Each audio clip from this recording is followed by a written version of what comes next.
路加福音第22章。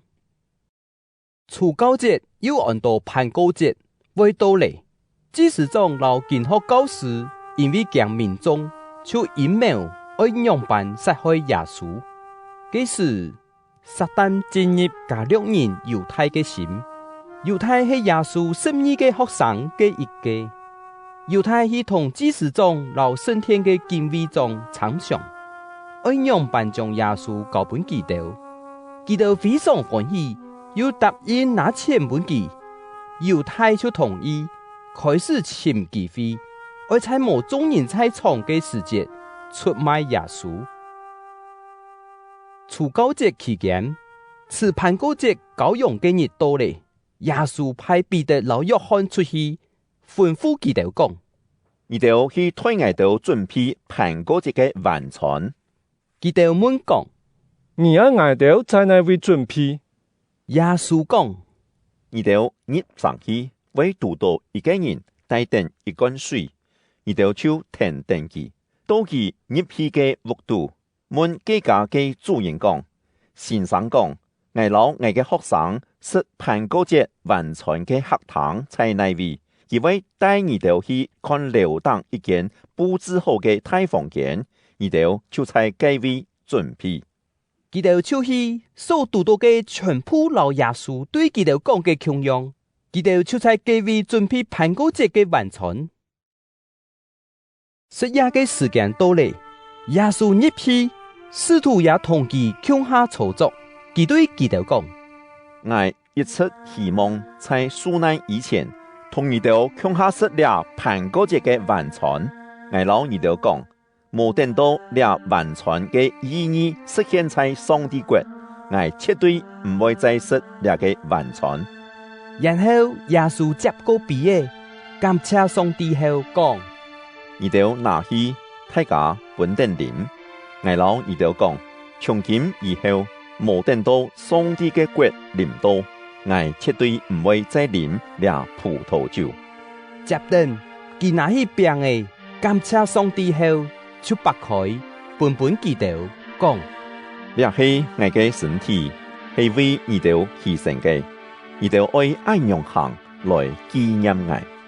食飽後，佢照樣拿起餅講：這餅係上帝嘅新約，係用我為你哋流出嘅血所設立嘅。你哋看，出賣我嘅人同我相撞，人子確實按照上帝嘅安排來受害，仲係出賣佢嘅人又在火裏。佢哋就彼此檢問，到底係乜人愛做呢件事？學生中間發生爭論，到底乜人最大？耶穌對佢哋講：外邦人嘅君王有權干涉佢哋嘅統治者有本人稱作救神，仲係佢哋唔係按樣。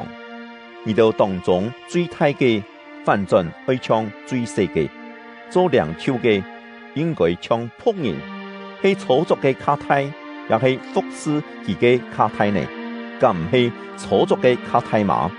仲係我在佢哋中間係服侍人嘅。我所磨練嘅事，你哋一直同我共下。我把要輸我一個國，掠下我同樣也愛將掠國嘅統治權輸本你哋。你哋愛在我嘅國地位同我共下臨食，也愛坐在報錯蛋糕審判以色列嘅實義基礎。耶穌又講：西門，西門，撒旦已經要求試探你哋。將更眾人起碼嘅按樣來似你哋，仲係我已經為你祈禱，本你嘅信心唔會冇脱去。你多咗來歸我以後，就愛堅固你嘅條兄弟。彼得講：主啊，我甘願聽你去坐監，同你共下死。耶穌講：彼得，我老你講，根本日幾日台以前。你為300講義唔識我。耶穌又對佢哋講：頭擺我派你哋出去，喊你哋唔好帶錢包，唔好帶旅行袋，也係鞋嘅。你哋識欠乜嘅冇？佢哋應講：唔識。耶穌講：總係掠下有錢包也係旅行團嘅會帶定，無多嘅會買衫去買一件。我老二就講，聖經所講，其承擔罪人嘅命運嘅計劃，一定會實現在我嘅身上。事實上，所有關係我嘅記載已經應驗定了。學生講：主啊，你看，這位有2件多誒。耶穌講：哪裡？耶穌出城，走上去橄欖山，學生也停定記去，到佢所在。耶穌對佢哋講：你哋愛祈禱，免得陷落迷惑。然後耶穌離開佢哋，又要搭一隻石頭安營，跪下去祈禱，講：阿爸啊，你那係恨，請將一個苦逼洗走，總係唔好照我嘅意思，去成全你嘅旨意。有一個天使對天堂向佢顯現，來加添佢嘅力量。在極痛苦之中，耶穌行下迫切祈禱，佢嘅汗水像太點嘅血滴定落地內。祈禱後，耶穌放起來，轉到學生嘅位，發現佢哋憂傷過度，就衰退去。佢對佢哋講：你哋做乜嘅衰退去呢？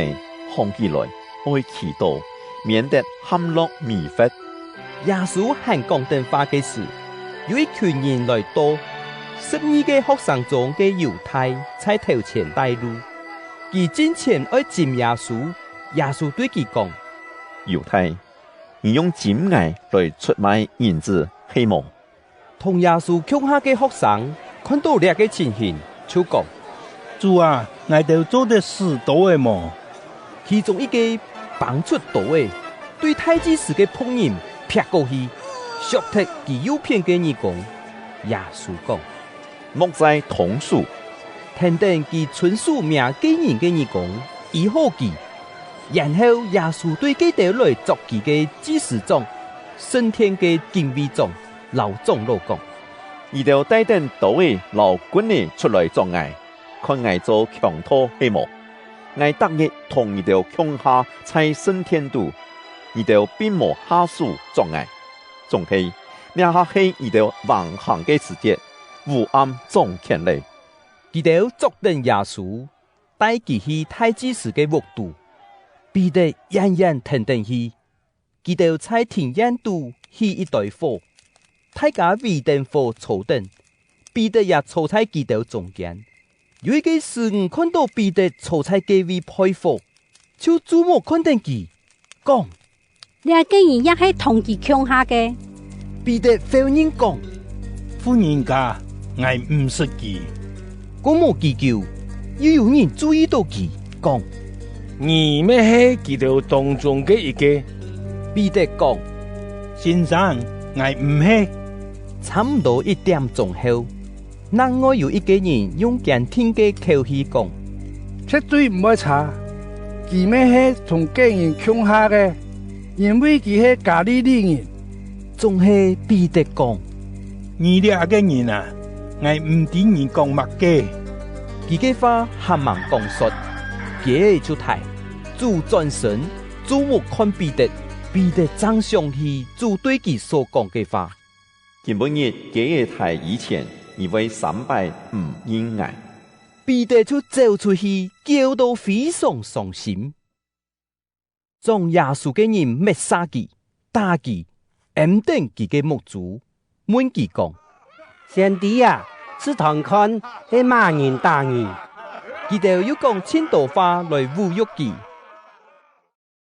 天光嘅時，猶太人嘅長老、祭司長、老經學教師全部齊集腳下，然後帶耶穌到佢哋嘅議會去。佢哋問佢講：老外哋講，你係唔係基督？佢應講：我就係老二哋講，你哋也唔會相信。那係我問你哋未會唔回答。仲係從今以後，人子愛坐在全能上帝嘅右邊。大家講：阿娘，你係上帝嘅來咯。耶穌講：我係，也是你哋讲嘅。佢哋就讲，我哋敢还来试其他嘅证据呢？我哋已经听到佢亲口讲嘅话咧。